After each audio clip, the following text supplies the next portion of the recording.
Hi, I'm Atsuko Okatsuka, and I would put spicy cod roe in my immigrant jam.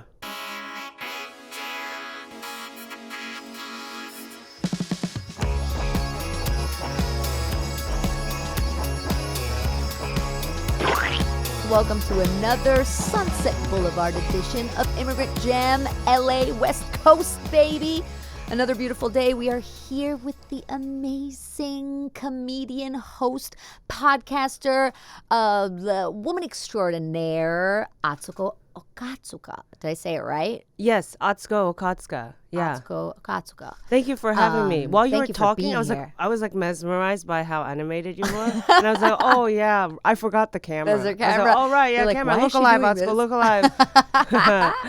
Okay, so you have a comedy special on Hulu, right? Part of something called Invasion, called They Call Me Stacy. That's like from 2018. That's is that right? from like 2016. 16. And that is so funny. That thing still haunts me till this day. It was like this bad contract that I signed. Yeah. I have been trying to take that off, actually. Yeah. I mean, we Okay, could so talk nobody about it, watched though. that. Boycott that. But there's an album called It was But I like Control shady Me. producers. Yes, But I Control Comedy Me. Dynamics. And yeah, I'm on tour with my new hour right now, which we're taping as well at the end of the year. Yeah. Fucking cool. And obviously you now own TikTok, right? It's yours.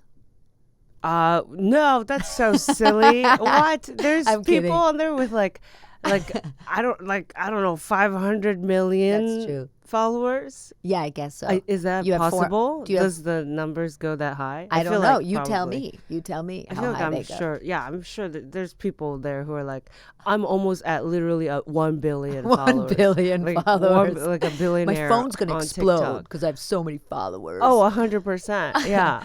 And you host a show in LA. Your TikTok is huge. You used to have your own show on Quibi. Yeah, Right? yeah. Let's Go Atsuko. Yeah, I feel like so many things from my past come and haunt me. Yeah. You know, I know, mean, that's what they do. Quibi haunts a lot of people. Yeah. I think it haunts Roku now because all the shows moved there. Oh, really? You know, so it's like you're watching Roku and it's just Halle like the Berry ghost had a in the show on background. Quibi.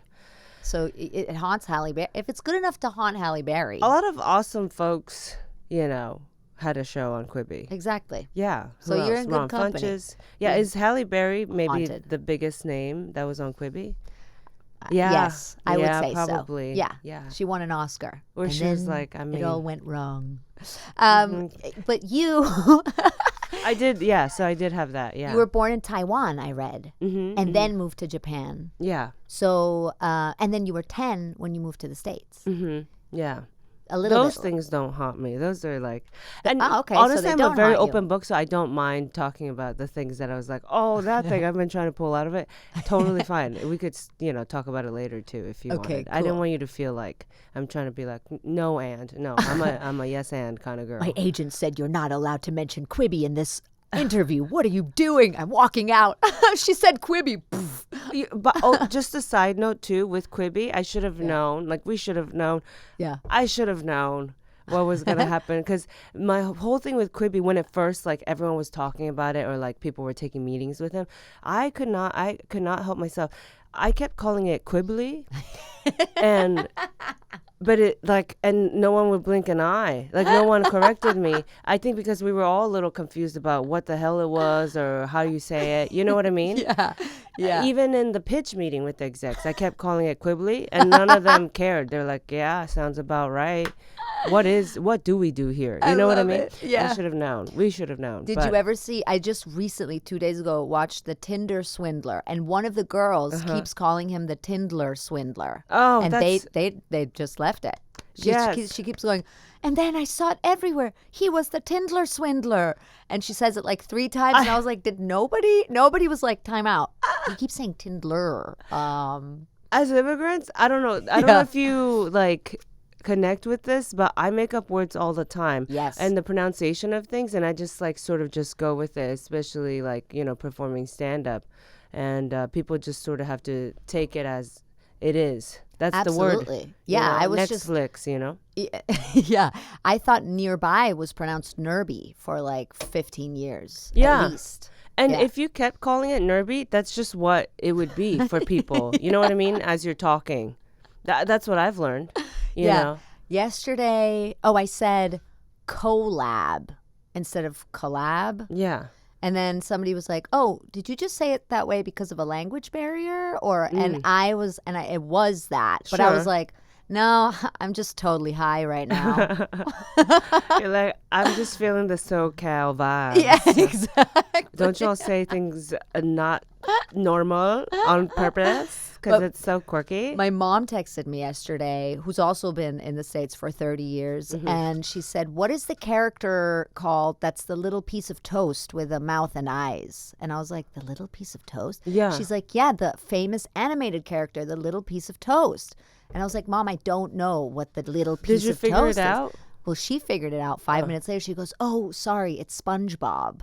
Oh, because I mean, there are pieces of toast cartoon characters. That's true, but Yeah. it's so cute because if She she thought it was really toast. spoke English well, she would have realized that it's called SpongeBob because it's a sponge and not a toast. No, for sure. No, but for her, it's a it's a little toast called SpongeBob. I think people need to catch up with us. I think I she agree. needs to continue thinking it's a toast Yeah. and conversing to people as if it is a toast. Love it. And, you know, people will always catch up. We all caught up to this language. Doesn't that make sense? Yes, Like, it's all made up. it's all made up, completely made up. Like, words don't make sense all of the time. Well, that's the cool thing about German, for example. I'm German, right? And in German, you take words and put them together to That's make right. new words. Yeah, keep adding. And yeah. you can actually, like, you're allowed in the language to make up, like, I could make up a word that nobody would be like, "What? That's not a word." Yes. Because that's what you do. You could make up a word to say, like,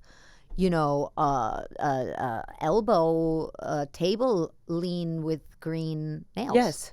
Yes, I do know this about know? German. Yeah, and people would just understand because you just listen to all the other words. Exactly. And the context. Yeah, exactly. Right? Yeah. Because we're not Yeah. dum-dums. But did you also have, because you couldn't speak English when you moved here, right? no. So you were 10.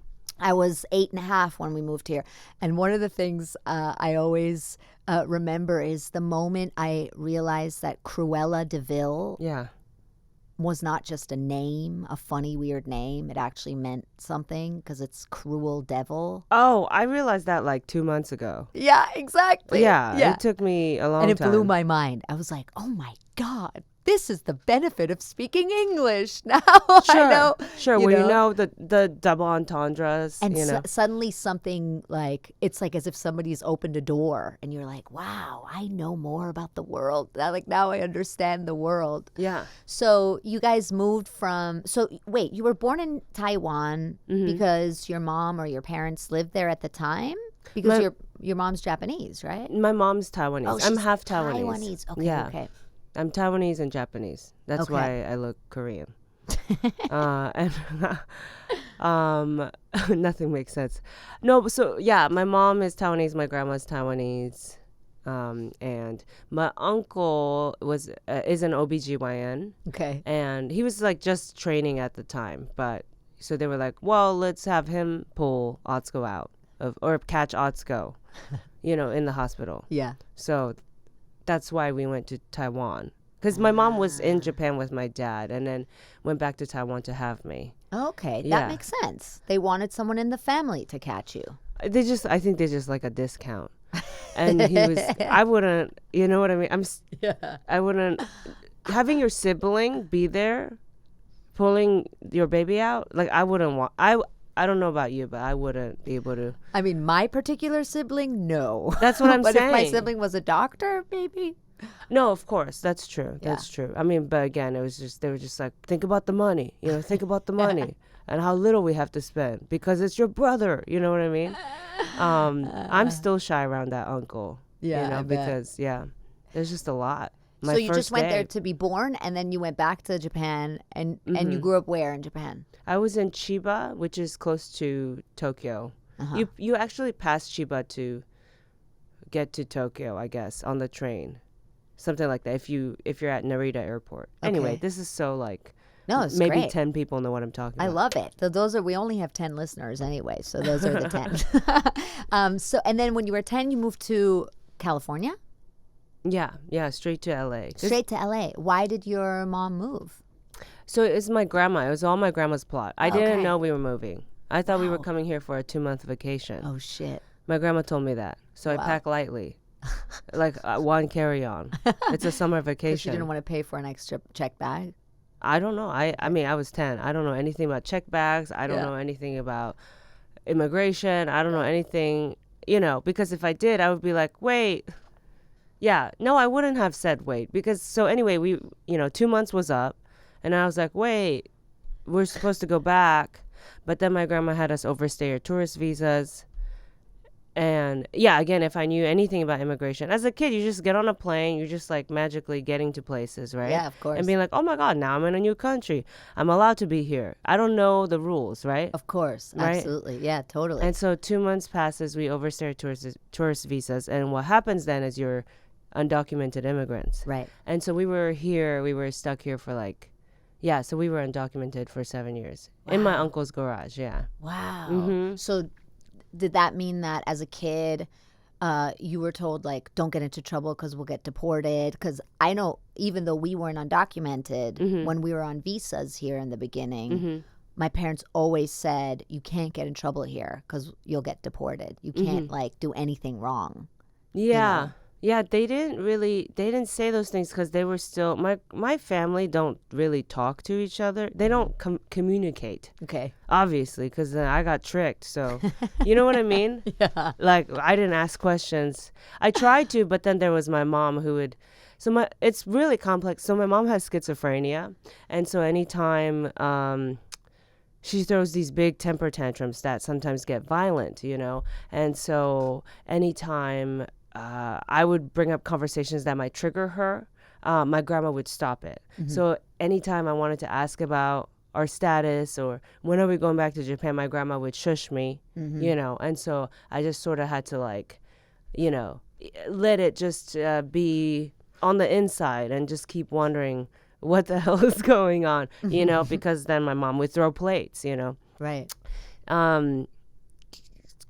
This was going somewhere to something you just said. The deportation Yeah. stuff. So I didn't know. So my grandma wouldn't mention that stuff either. I just knew there were certain things I couldn't do. Like what? So there was this Japanese school. Some immigrants, go to school on Saturdays to continue their native language or something. So Japanese school was on Saturdays. There was this really, really, really great Japanese school right by where we were living, like a 2-minute walk. They had great funding. They had it was just like the best books and, cool sports program and stuff. I couldn't go there. I had to go to one that was a 45-minute walk away. Oh, wow. Because I didn't have a social security number, Right. for example. Yeah. Stuff like that. Yeah. When I turned 15 and I wanted to get a permit to drive, I couldn't do that because I didn't have a social security number. Stuff like that. So did that make you angry and annoyed, or was it just, as you said, like that's just the way it was for you guys? So That's just the way it was. I Yeah. didn't really understand it. I just Yeah. thought maybe it was like, just randomly I don't know, our family. I didn't even know what a social security number was. Yeah. I just knew we Yeah, didn't why have would this you? You're one a kid. thing, Right. you know? And how did your grandma get by? She worked odd jobs or jobs where you didn't need a social security number, I'm guessing? She babysat a lot. Yeah. Yeah, she babysat a lot. And then I think my OBGYN uncle Yeah. supported us too, Okay. somehow. And my dad's child support money. And do you remember coming here? This and is the story of Cinderella. I was Cinderella. I love I it. was raised by the mice in the garage that we grew up in. And then when I met a prince, suddenly, even though I was cooped up and locked up all my life, I knew how to ballroom dance, So is which is the that miracle of Cinderella. when you became documented when you met your husband? No. Yeah, I wish. But the thing, yeah, I didn't, in the romance department, I was really like not crushing it. You know what I mean? And so those are the things. It's just like you need to have, man, you need to have the charm, the personality, the law on your side, you know? Yeah, that's true. You need a lot of stuff. I didn't have That's those so true. things. I mean, I had the funnies, like I was, I was able to make people laugh, but like that was always that way. that even in doesn't get you a husband necessarily. Well, It can. The looks also, kind of caught up. The looks really anyway, now that I'm so hot, now that I'm like so you don't need to hot be funny anymore. and so funny, I'm like, oh, but I already have a husband. You know what I mean? No, we got, it was the Visa lottery program. Shut my up. grandma You won the lottery? Yeah. That's crazy. There's certain countries that like you just have a higher chance. Yeah. Germany's probably one. Yeah, a lot of Germans win. Yeah, the because lottery. it's just I've met a lot of them. not as many of them come here. Yeah, not as many because it's actually almost worse, the life here. Yo, same with like a Japan. step down. Yeah, Same with exactly. Japan. They have like flying cars. You know what I'm saying? Yeah. And what did she say? Why did she come here? So it was like my mom. My mom's Okay. mental illness was getting really bad in Japan, and my grandma. Sometimes you just go, oh, I think it's the location that's bad. Mm-hmm. It's a location. There's, it's Yeah. haunted. Right. Tokyo, Chiba is haunted. And then you move and you realize you're freaks there too. Because you didn't address, Yeah. you, Yeah. us. Yeah. Yeah. Yeah. I did that We need for to get a her long on time. pills, not Yeah. just keep moving. Right. That made it worse, actually. The moving. Yeah. I can imagine. Folks with mental illness, they need a lot of like, Stability. yes, exactly. Yeah, of course. And safe. They Yeah. need to feel safe. Yeah. Not suddenly like, why are we in a garage? Why don't I speak the language? Why are people staring at me weird? Right. No, that makes a person go crazier. Yeah. Yeah. Yeah. Yeah. Yeah. Anyway, So, but when you moved here, you didn't speak English. So you were just thrown into a class because you did go to school, right? yeah. You just thrown into a classroom. Summer school. Yeah. I was like, oh, yeah, summer school, 2 months again, Zero English. Had you had any English classes in Japan before No, that? Zero no. English. You don't really get taught English until you're in high school. Right. Same. Yeah. Yeah. Yeah. I was just telling somebody yesterday. They were like, "What do you mean? Everybody in Germany speaks English." I was like, eight and a half. Like I was like Right. 9, 8 years old. Totally. I didn't have English. Yeah. Yeah. It's not till high school, and you're taught by, teachers who watched like one TV show. Yeah. Right. You know what I mean? Like Full House. And they're like, They're like, "Cut it out." yeah. That's English. yeah. They're just like, what's that thing Michelle says? Like, So you got rude. it, dude. Yeah. Oh yeah, exactly. No, Sorry. how rude. That's the Oh, other yes. sister. Yes, Yeah. 100%. Well, that's how I learned English was through Full House. Same. You too? Yeah. It's a huge Me show too. internationally. Yeah. I almost did a show with Jodie Sweetin, but they had to get canceled. She That's- played Stephanie. yes. Yes, Oh, of you course. know. You're such I know. You're Well, a bigger fan than me of this show. that's how I learned because in Germany we were never allowed to watch TV, and then we moved to New York, and my dad was like, "You can watch as much TV as you want to learn the language." And I was like, "This is the greatest country on earth," you Yeah. know. Like, and then I was so fascinated by Full House because it was so American, Yeah. and so different, and like the way they were dressed and the way they lived and how perfect everybody was and the catchphrases, and I was just like, I just will never. It's like a first love almost. You know what I Yes. mean? The family's so fun, Yeah. and it's opposite of Wholesome. mine because I grew up with a matriarchal family. It was grandma, mom, and me, 3 generations of women, right? Then there was this household where it was Danny Tanner, a guy. Yeah. Like he was the head of the household, and he had, right? He's a widow or something. He's a I think his wife so. died. Yeah. That was like a new structure, you Yep. know, too. And then you had the fun uncle, The fun uncle And and, then the the hot, hot uncle. uncle. Yeah. and I had my uncle, who was either of those things. Who gave birth to you, basically? Oh, that's the other uncle. The uncle garage that I was living in. Oh, yeah, okay. I have 2 uncles, but neither of them are hot or fun. Shit, I don't have a hot uncle either. One's got One money. of my uncles, not hot, is a kind of a con man, And then I have two others that are just very strange German people.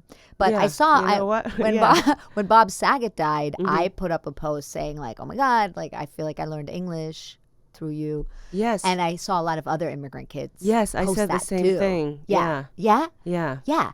So, yeah, I mean, there you go. The 90s kids, the 90s immigrant kids. Yeah, Also, it's- Family Matters was a huge one. Okay, I didn't watch Totally. that. No, Yeah. no Urkel? You didn't watch Urkel? No. No. I was so fascinated by Urkel. It was so American and different and like, flashy and showy and funny. And like in Germany, nobody was funny. And like, Interesting. and everything Yeah. was serious and stuff like that. But I'll never forget my first Do you day mind of if I school. just look at the mirror really quick? I No, feel like look there's at the mirror. something on my face. There's nothing on your face. It looks Oh, perfect. I could have just asked you. But Anyway. you don't trust I anyone. wanted everyone to know I shop at Mac. This is sponsored by Mac. Thank you, Mac. But yeah, I'll never forget that first day in class when the teacher was like, "Lucy's new, and Lucy, you are German, and here we write our sevens like this, without the like line through the like stem of it or whatever. Sure. And we write our ones like this, just one line. In Germany, you do the like, it looks like a triangle without the bottom. Oh, right? really? Yeah. And how did she know that? Well, he knew. Oh, yeah. Yeah, it was a he. Yeah, I wouldn't, I didn't know. Mansplaining, even back then. Wow. No, he knew. It was an international school. Maybe that's how he knew. Oh, got it. Or maybe he Okay. looked it up real quick. He was like, how can I shame this girl? So it must be the international school thing, because I was like, I wouldn't have known. Freaking nerd. No, you know how Germans write number 1 and 7? Like, Were there other immigrant kids in your school when you came there? yeah. Okay. Yeah. So it was diverse and stuff? You didn't feel like you were the only foreigner there? For sure, yeah. For some reason, this school in West Los Angeles, Richland Elementary, there was a girl from Hungary. There was Wow. a girl, and then later on, like two Russian kids also transferred in, and yeah, I said it was really international, but I think that was about it. That's Yeah. pretty good, especially like Russian and Eastern European here in LA. It's a far way. No, for sure. It's a long yeah. way. Yeah, from that's home true. for Yeah. them. That's pretty international. Yeah, one of them, did not, deal well with the move. I mean, I wasn't dealing well either. With the move to capitalism or just to America? I think just to the States, yeah. You weren't dealing with it well? I wasn't, yeah. You hated it? I was just shocked. There was a lot of shock. Right. I thought I was going back. I didn't get to say goodbye to all my friends in Japan because I was like, I'm coming back in 2 months. Yeah. I didn't say bye to my dad, who also lives in shit. Japan.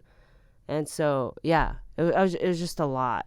And then so denial and also like nightmares at night, and trying to learn the language really fast. Yeah. And Spanish at the same time. There was a lot of Latinx kids in our school. So Spanish sort of was like, I think I was trying to pick it up too. Failed at that. Your brain can only take so much, Yeah. you know? Yeah, of course. How long did it take until you were like, all right, I'm here. I like it. Or like, I'm cool with it now. Oh, God. 2020. Well, when we were all cooped up and locked up at home and we had nothing to do but accept our fates, that's when it hit me. Okay. Yeah. When you're like, Really? oh, I think I'm going to die. We can all die. Oh, no, the world's dying. All right, this is my home. So do you mean that you felt kind of a sense of not having a home anymore because you didn't grow up, you didn't spend your teenage years in Japan, but you didn't feel like you're American. So like you were between both Yeah, I think cultures, so. identities. Yeah, right? You get sort of Yeah. stuck in like purgatory, right? I mean, maybe, Yeah, you I don't could know. call it purgatory. When you go back to Germany, do you feel like an outsider? Oh yeah. Yeah. Oh my God, I'm also Jewish, and Uh-huh. so my mom's side of the family is Romanian, and so Uh-huh. like I'm not fully German anyway. Yeah. And then my mom went to prison in East Germany at some point, and there's a lot of like negative feelings towards Germany in my family anyway. Okay. But yeah, I don't feel German at all. I feel like a total alien and weirdo and outsider.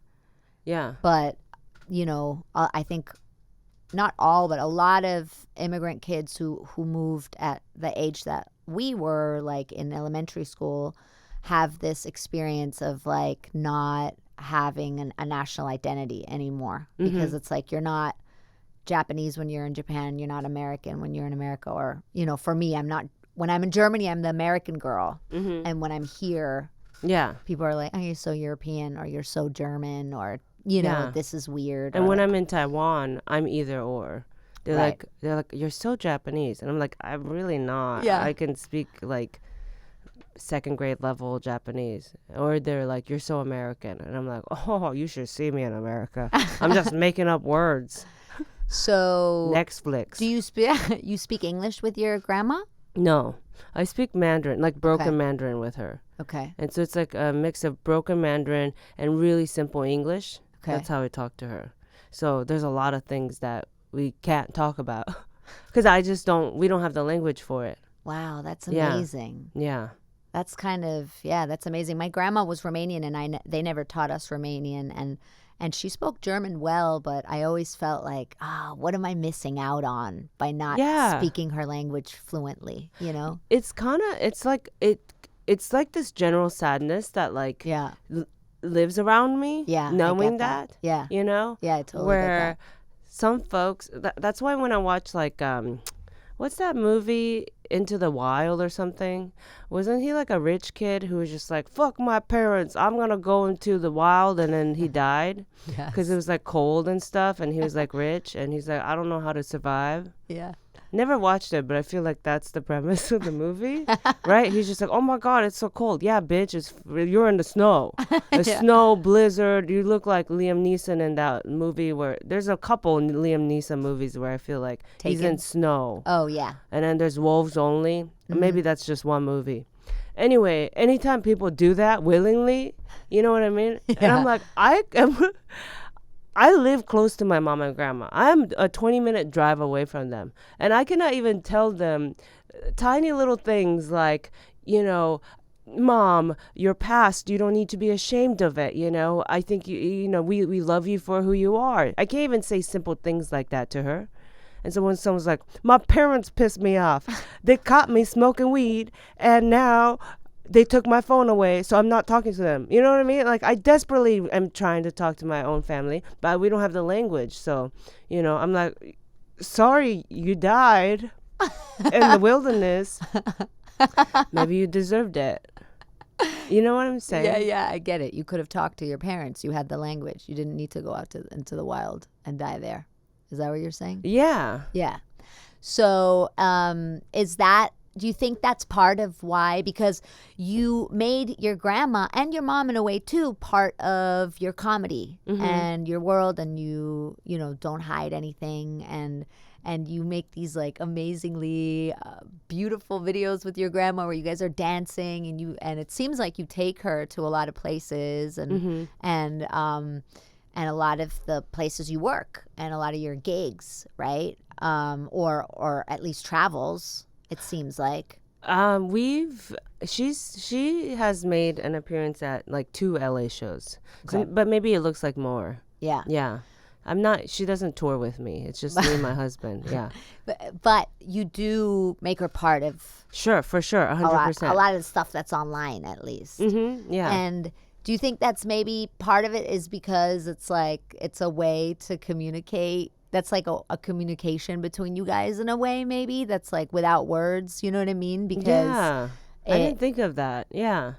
I mean, I don't know. I didn't sit down and write a dissertation on this either, but it just occurred to me as you're saying, you know, that because I didn't know that you guys have a language barrier, but I know that, I had such a close relationship with my grandma, and I love seeing your grandma, like so many people. I love seeing what you do with her and the way that the love and the like closeness is kind of expressed without words, right? It's kind of, and like the dances, and It's like physical and kind of, it doesn't need the words to kind of express what it is in a way, or at least it comes across that way. That's so you true. know? I think that is for us a playtime where we don't have to feel stuck with language, for sure. And I love that. Yeah. It's a way for us to communicate with the audience without using language too, verbal language. Right. Yeah, where we can just emulate, and just from that, people can see their own grandma in her, or their own love for their family in it.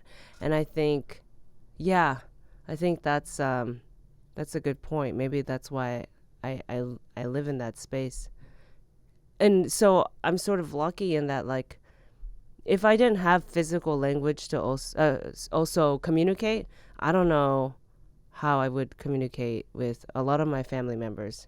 Or, same with my grandma. My grandma's physically sort of like, not a physical comedian, but kind of, She's funny physically, is what you mean? Yeah, and I think that can translate, for people, that are watching online. I wonder if that's why some of my first comedians that I liked as a kid were all physical comedians. Like who? Like Buster Keaton and Charlie Chaplin, Right. Lucille Ball. Yeah. Very physical Yeah. comedians. I didn't know what I Love Lucy, I didn't know what they were saying in the show. Right. But because they were so physical, I knew what they, I could still laugh. Yeah. And then this Japanese comedian, Shimura Ken. Mm-hmm. He's passed now. He got COVID and died in 2020.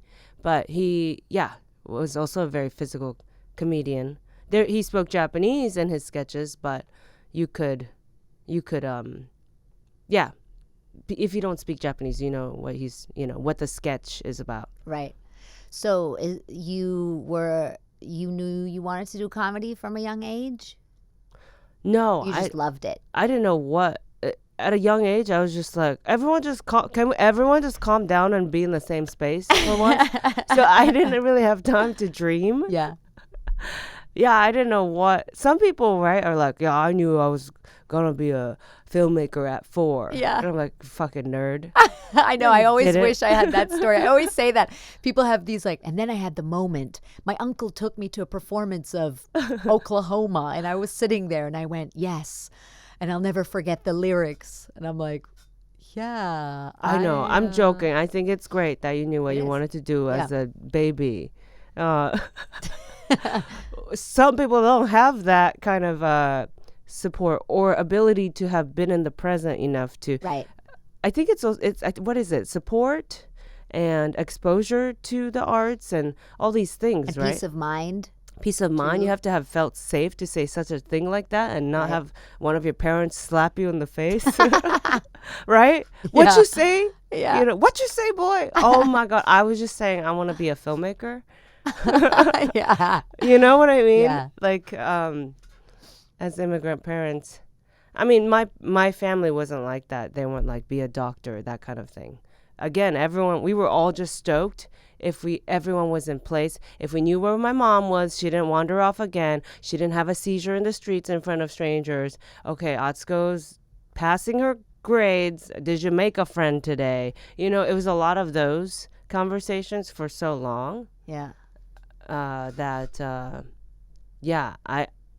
didn't even notice that my go-to way of dealing with conflict was trying to make people laugh. Yeah. I didn't notice till years later, and then I saw stand-up comedy, and then still after that I started doing it when I was 20. And then still after that, you're constantly learning about yourself still. I was so stunted, I think, because of all the traumas that, it was maybe even a few years into comedy that I realized, oh my God, like, it's how making people laugh was always how I was trying to make sure everyone was okay and trying to stay present for me. Yeah. My safe space. Yeah, I can totally understand and relate to that. I think that I had a similar experience that I wrote a show that was funny, but it was all about my like childhood traumas, and people laughed, and I was like, yeah, that's fine. People always laugh. People have always been laughing since I was a kid, And then after doing the show for a while, I was like, oh, yeah, I use comedy Right. to deal with that stuff. And I remember after one show, this couple came up to me and they went, we loved the show, but we didn't think it was funny at all. And I was like, oh my God, I'm so sorry. I'm sorry. You know, Yeah. like I wanted to be like, I'll try Oh, harder no. next time. And they were like, no. We're child like psychologists, and a lot of red flags went up for us. And I was like, oh, okay. But I could totally relate to it coming after, like doing it with like Yeah. without awareness of Yeah. why you're doing it, and then the awareness, you know, following, and not the other way around. Right. Which I think for a lot of people that start comedy later in life, maybe, or in a more like cerebral way, maybe, they have more of this like, oh yeah, you know, I am, you know, there's a lot of lawyers who go into comedy and stuff, a lot of people with law degrees, and they're like, I hate this, but I love comedy, and that's me, and then they go into comedy. But then there are people where it just like comes naturally, and you learn later Right. Yeah. where it comes from. Yeah, and that's good. That's okay too. That's so Yeah. good. Like you were present enough, and then so you were able to open up the portal to, you know, other things that you were trying to figure out. Though you were. That's Yeah. why you wrote the show. Right. You know. Totally. Also, psychologists. Oh, do not like it when psychologists are in a comedy show. Because that's people coming with an ego, especially if there's like psychological things So that you're talking about, that they're just there for research. And I'm like, girl, just You're off the clock, bitch. Just Yeah. entertain yourself. Let no, yourself for be real. entertained. For Yeah. real. She's just like, Yeah. you know, just like doing a whole case on you. They did a dissertation on you, probably. But one thing that is true, I think, is that you definitely have to have some fearlessness to go up there and, you know, just fucking bang out some stand-up at 20 years old, when you don't come from a family of people who do anything even remotely close to being performers. Right. And, you know, and I always say this, but I feel like a lot of immigrant kids, especially ones that came here from another country and had to have that experience of like fighting for their place and learning the language and, you know, fitting in and all of that, develop this like fearlessness. And I think that having to deal with mental illness in the family as well, it's like almost like you've already like you've been through so much already that nothing is that scary anymore, right? Or like you develop this sense of fearlessness. Do you think that's true? Yeah, for sure. Yeah, fearlessness and then empathy. I think a lot of fearlessness comes from empathy, you know, and How do you mean that? You know, no offense. You know, when have you met like a hypochondriac? Is that what Yeah. it's called? Oh yeah, People someone who thinks they're always sick. Always sick. Yeah. Always scared of getting sick. Yeah. Scared of COVID. Yeah. You're scared of, no, don't get close to me. No, I'm not going out. No, the world's out to get me. Right. That kind of fear. When you're filled with that much fear, it's actually a selfishness, I think. Yeah. Because you're not thinking about other people. You think the world is out to get you sick. Yeah. So it makes it harder for friends to approach you. It makes it hard for you to even start friendships. People who care about you trying to reach out and stuff. You're just going, no, me, I'm going to get sick. And I think a lot of fearfulness comes from just looking too inward and forgetting about others. Does that make sense? Yeah. When you're going, I'm not going to catch fire. I don't want to catch fire. I don't want to die. I don't want to die. I don't want to die. You're not going to go into the burning building to help someone else, right? Yeah. And that takes courage because someone was thinking about someone else, Right. That's true. not themselves. And not that I'm saying you have to go Very into a true. burning building. It's okay to not if you don't have the proper training. Better not you than, you know, a firefighter or something. But it's when you're thinking about someone else that you have courage, and yeah, and I didn't mean to like bring down a bunch of hypochondriacs, but I think there's a truth in that. We hate hypochondriacs on this podcast. No, not at all. Of course not. For example, my mom has a mental illness, but so she tends to be very only thinking about herself. Yeah. So she has a lot of selfish moments where she was so scared of getting the vaccine shot in her arm that she didn't notice that I had banged my arm trying to calm her down, and I had fractured my wrist. At that moment, I didn't know I had fractured it, but it was hurting. It was this burning sensation in my hand, but she was just going wild. Just, no, I'm scared of the vaccine. No, I'm scared. Atsuko, tell her this. Atsuko, tell her that. What is she saying? She was just freaking out, right? And like thinking about herself. She didn't notice that I needed to go to the hospital, that kind of thing. Anyway, sorry, I get really intense about this stuff. No, why? It's not. For me, that's funny because I think that's something that I have that's German. In Europe or in Germany, it's very like common to talk about serious things. But in America, it's always considered, it always gets this label of intense, which I always think is very funny. Yeah. People go, oh my God, she's really intense. And it took me a long time to figure out what that meant because I used to not know, like, oh, what do people mean? And they would say it about me, like, yeah, you're like intense. And I'd be like, what does that mean? Does that mean like I talk really loud or too fast? Or am I like, do I stare at people, And then I realized like, oh, it's like when people go, oh, that's dark. And that's like, it's so funny because in America, it's so much about keeping the equilibrium cool. Of course. Yeah. That like, oh, when you talk about stuff that's a little bit real or something, it's dark or intense. And so, because you said sorry that it's intense, but. I mean, this is a podcast. It's a little different than like a stand-up set. I'm not doing an hour of stand-up right now. Yeah, that's true. And. Yeah. But everything you talk about when I hear you talk about your mom and also just, having dealt with mental illness and my own family issues, but then also the immigrant experience of having to translate for your parents at a young age. And so you take on a lot of responsibility, right? And so, when you were talking about the fearlessness and courage taking you thinking about someone else, it made me think about that.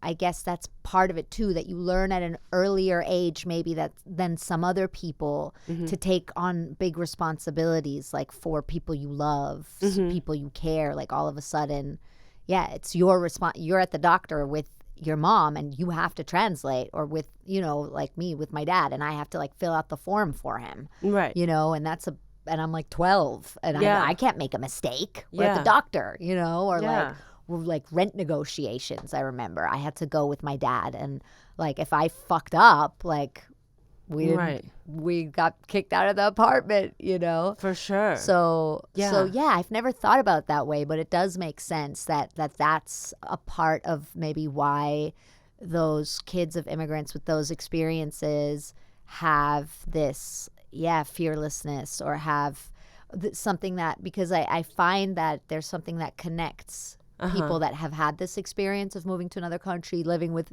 parents that didn't speak English, and then the added layer that you have in your life of your mom's mental illness, and that all that responsibility that you have to. It's kind of a perfect formula to make a performer. Kind of, that's true. Yeah. Yeah. I mean, those are my favorite kind of performers anyway, Yeah, it's true. Mine too. Who do it out of wanting to give and aren't scared. Yeah. Right. Or are scared and do it despite being scared. Sure. That's true. That's so true. The resilience. Because I'm still scared. Like I did a spot at the Laugh Factory last week, and I had never done the laugh. I thought I was going to shit in my pants. Literally. That's true. It's I was like, I'm going to shit in my pants. Right. It's not the not fear. Right, yeah, exactly.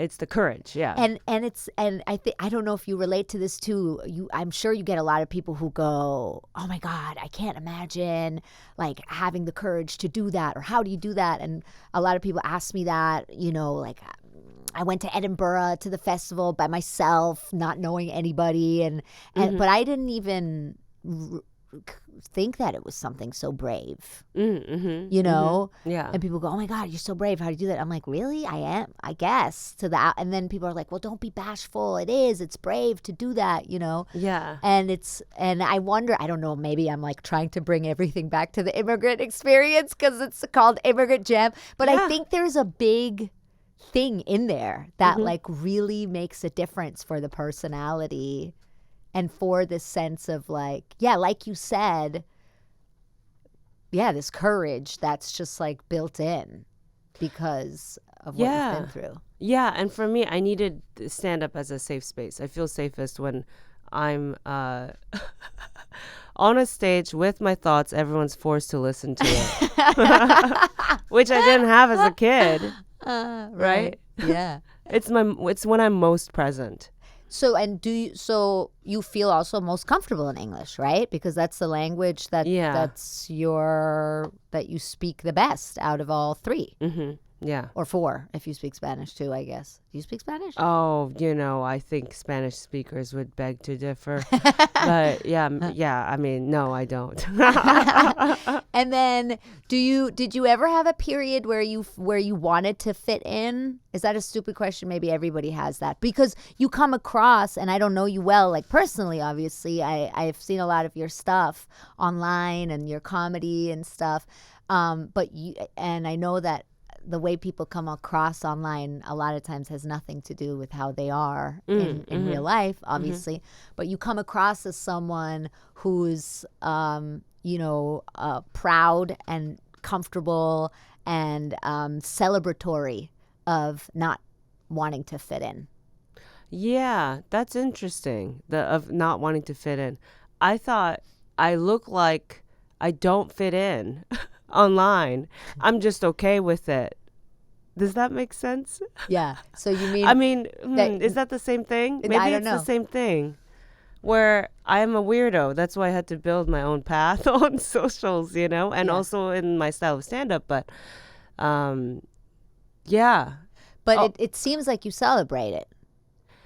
Yeah, I celebrate it, and maybe it's because I'm able to sort of be me, right? I'm just being me, right, and happy, and then social media makes it so that people come to you. Yeah, you're not trying to fit in somewhere else. This is my page.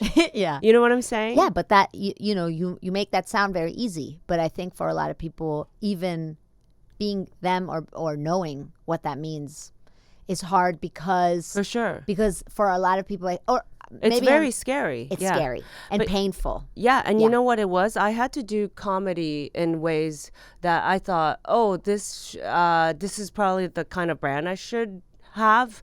This is maybe the kind of stuff I should talk about. I had to do that kind of stuff and realize I wasn't being me until I reached this point. Where, because I was like, oh, that's not even being authentic. I told myself that I'm a very open book, like all my socials and my stand-up and stuff, very open book. And then people gravitate towards that. Yeah. And that's just, I told myself I never want to, build a brand or be a person online that I have to upkeep with, where I can't show aspects of I have to hide aspects of my life. Does that make sense? Oh, yeah. It's like a liar who, if they start lying about something, then they always have to keep the lie up. And I totally get it. I totally get it. it. This industry is intense. Right. And people will gravitate towards you based on, a certain look or something. Does that make sense? Of course. Like, I was like, I never want to be in a position. There's comedians who feel like they can't say they have a boyfriend. Yeah. Because they'll lose followers. I was like, I never want to be in a situation like that. Yeah. And it's true, though. It's shitty. Yeah. It's shitty. It makes me laugh, but it is, yeah. And so I was like, I don't ever want to be in a situation where I can't show my true self and the real situations going on in my life. And anyway, so social media is an excuse for me to be me, my complete self, and people have generally met me, in the middle. But I want to fit in so bad all the time, is what I'm saying. Yeah. Because you're like, because you were saying I look like I'm fine with not fitting in. I want to fit in all the time. Yeah. All the time. Yeah. But I have to do it by being me. Right. So there's places I won't fit in. and that's okay. But was there a moment where you realized that? Was there like a time in your life where you realized that, or was that something? I'm constantly figuring it out. Mm-hmm. Yeah, where I'm like, oh, I'm not. I don't know, a Joe Rogan guest, and that's fine. Right. My audience is 75% women. Never. I don't want to be a Joe Rogan guest, to be honest. My audience is 75% women, and it cool. shows. Yeah. Nobody says anything freaking hateful. All my fans show up on time at shows. I love They're that. a freaking blast. They're kind. They treat others kind. I don't want an audience with it's 75% men. That's when it's real bad. I mean, sorry, I'm getting passionate about other things. We could say that. I mean, I think that's hilarious. But yeah, no, I totally understand what you mean. For me, it took me, I had like a long period where I always was sad because I wanted to I just always felt like a weirdo everywhere, and it always made me sad. And it took me maybe also, like you said, maybe till 2020. It took me a long time to be like, yeah, no, I actually, yeah, it's okay. Like you said, it's okay. I don't need to be here, whatever, Laugh Factory or whatever. You know what I mean? If you don't like me when I'm me, or I don't need to constantly make everybody like me. And when they don't, I'm sad, or I feel like there's something wrong with me, or I should dress like this. If it makes you feel good, then I don't care what your brand is. That could be that's your true self. You know what I mean? A version of your true self. Yeah. Yeah. Wait, what did you say you would put in your immigrant jam? Fish roe? Oh yeah, spicy cod roe. Spicy cod roe, which I saw the other day how they How they do squeeze it out of the Oh, belly. cool. I was like, no. Oh, it's probably intense. It's Okay. intense. It's Okay. it's intense pillage of the ovaries Ooh. of a fish, but it tastes good. After they're dead, how does it work? After I they're don't know. dead. I think they were dead. Yeah, I think they were dead. Yeah, the other way is Yeah. just you're trying to. Cod You're roe trying to get- versus Wade. That was good. Wait, I feel like Okay, do it again. Cod roe versus Wade. That was good. I didn't want to step over those lines in case that was how you wanted to start the podcast. No, I got caught in just real quick because this was so funny walking here. This group of teenage girls. Yeah. I was waiting at a street light, and this group of teenage girls protesting the abortion this a looming decision, obviously, to keep up Roe versus Wade, Right. formed around me. Oh. And started yelling, and I At was you? no, Oh, they were okay. just also came to the corner and were waiting for the streetlights. Got And I it. was like, fuck, I also believe in this, but this is not my protest. And they're all is it weird if I Right. also start yelling now? Do Oh, I that's just so stand here? funny. And it Yeah. was so funny because they were whatever they were chanting, Yeah. yes to Roe versus Wade. And I was just like, fuck, is it? They were all 14, Yeah, these yeah, LA you- kids, and I feel weird here anyway because I'm I don't know where I am half the time. And you And can't commit to the full length And of I the can't protest. exactly. Because you're just Exactly. making your way. And then I was like, okay, I have short brown hair. If I don't yell with them, do they think I'm a Karen who doesn't believe in abortion? Lucy. I don't know everything in the world. Okay. I'm not the smartest person. Okay, But you don't look like a Karen. thank you. I was worried if I don't yell, maybe they think I'm anti-abortion. And then I was thinking, if I yell, maybe they're like, who the fuck are you? You're not in our protest. That's why teenagers are the scariest species. Thank you. I am so scared of teenagers. Whenever I see teenagers, my I don't know how asshole to tightens. act. I don't know Hey, how to act. Me too. 100%. I forget That's so all funny. ability to socialize. And they're so unpredictable. I'm scared of them. Yeah. I'm very scared of them. That's so funny. That's 'cause why I they always say changed that the to world, people. to be honest. That's true. Because we're all scared of them. That's true. Still. So what I did was I went like this. Yeah.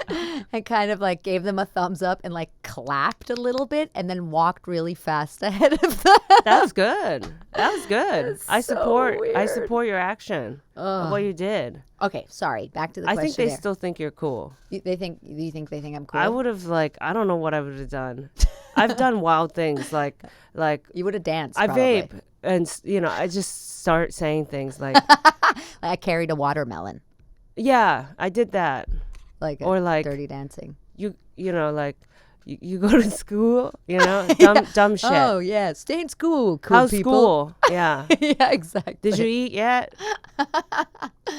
Okay, here comes the poll questionnaire. Are you ready for this? Yeah. Okay. Question number 1. In a movie about the Statue of Liberty, who would you cast as the Statue of Liberty? My grandma. That's fucking cool. I Yeah. love that. Yeah. I support that. If you could add one face to Mount Rushmore, whose face would you add? Oh gosh, there's 4 of them right now, right? I feel like that's pretty full. Right? Like, I don't know, that mountain always looks like it's about to crumble to me, where it's like, oh, I don't think It's pretty full. I feel like less face. Take one off. I feel like we could do less face with that. Nice. I Maybe like it. 2 of them. Take 2 off. The outer edges, whoever they are. I don't know. So it's not Washington, pointed. maybe. Okay. It's just like, Keep the so middle much too. face.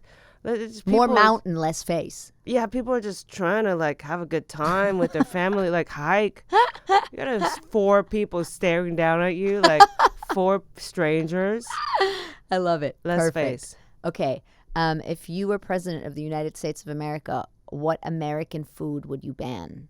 Ban? Yeah. I like all kinds of food. No ban? No I food really ban? am very yeah. Okay. Somebody made that, Everything? you know? Spam? You wouldn't ban Ban ban spam? No way. I love processed meat. Don't ban spam. Yeah. Huh? I thought you were the abortion protest. We changed. And what do you say? What do you say? Ha ha. Ha ha ha. See? Good job. Yeah, that's good. Yeah, I like everything. Okay. I truly think every invention of food is truly a miracle. Okay. Cool. Yeah. How about if you could add one amendment to the Constitution, what would it be?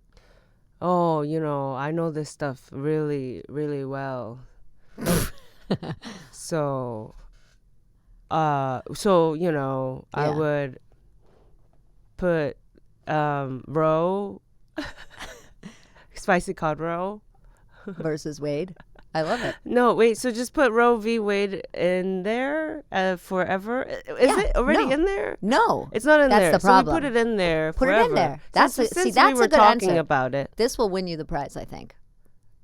I That's a I re- guess that's a how it solid works. Is that answer. how it works? Do I have to have a meeting about it? And we're the past that. Constitution? I don't know. No, this is the meeting. Okay, great. We're having yeah. a meeting right now. Yeah. If you could deport one American person, who would you deport?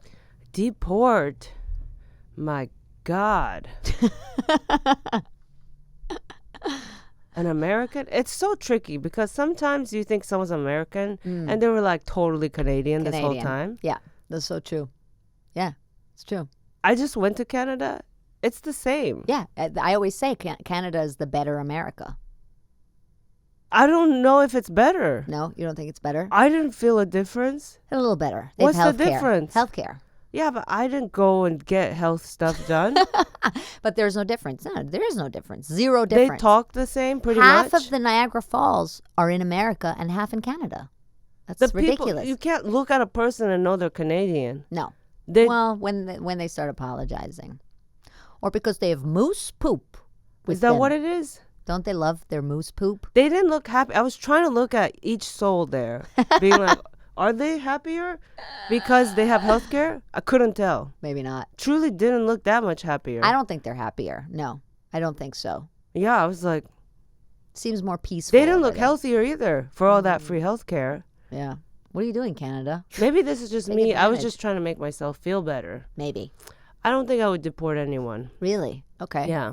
All right. That's nice. That's a kind, generous answer. Everybody gets to stay. Okay. What's your favorite word in Mandarin? Do you have one? Oh, Yeah, maybe it's One that you just use a told lot? yeah, I just told my husband that this word is really cool. And then like Now you it can't escaped my remember it? mind. Yeah. Okay. Well, there's one cool word in Mandarin. There's that. I used to have Chinese landlords in New York. Okay, yeah. And they were standing outside of the building one day screaming at each other. Mm-hmm. And this Chinese woman walked by and like looked back at them and started shaking her head. And I was like, why did you shake your head? And she was Yeah. like, because he's speaking Mandarin and she's speaking Cantonese. Oh, And I they're see. yelling at each other. She Yeah. was like, I don't think they were understanding each other very Yeah. well right now. Oh, what a beautiful moment. I know. I was like, oh, that's a good fight. Yeah. Two different languages. Yeah. You just know you're angry, but it doesn't matter what you're actually saying. Right. Yeah. I wish I knew. It was a poetic word, but it was like a regular sounding word in English where I was like, it's so crazy. It's so much more poetic in Mandarin, that kind of thing. Yeah. Yeah. Okay, final question, very important to me. Do you know how I can possibly meet David Hasselhoff? Yeah. He's Baywatch guy, Yeah. right? To be honest, I didn't know he was still alive. Oh shit! And then you think he's dead? Maybe. No, I don't know. No, he's you know, alive. you never know. Yeah. You're just like, oh my God, what? That guy's still here. Or that type he's of thing. gone, right? Right. And you remember. Yeah. So yeah. start there, maybe. The fact that he's alive. That's a good. Yeah, a good check place to if start. that's true. And then and I think you kind of like ask around with former people he's worked with. Yeah, I think that's a good idea. Yeah. All right. Well, this wraps it up. Where can people find you online? I'm just at Atsuko Comedy on my socials. Unless it's TikTok. I couldn't remember the password, so let's go Atsuko there. But I'm Never going to happened. Edinburgh. That Oh, is you on are? website. You're doing so a show in that is Edinburgh? announced. Which yeah. venue? I'm at Pleasance Bunker 3. Great. I'm at Edinburgh. Yeah. Have you been to Edinburgh? No. Ooh, I've been First 4 time. times. You're going to love it. I'm very excited. Yeah, it's going I'm to be going there wild. right after JFL Montreal, and then going to JFL Toronto right after that. Those things Great. are happening. All right, so if you're in the fucking UK, go see Atsuko at Pleasance. Follow her on social media. I don't know. Do all the things. Send her some love. Thank you so much. Thank you. This was Immigrant Jam, the West Coast edition, LA Styles. Thank you to Melrose Podcast Studios and Mo, the man himself. Please like, subscribe, rate, review. I don't know. Do it all. Give us some money, Liquid Death. If you like what you just heard, don't forget to rate, review, subscribe, recommend to all your friends, and if you hated it, recommend it to your enemies. Thank you for listening to Immigrant Jam, the podcast with me, Lucy Pohl. Have a delicious and nutritious day.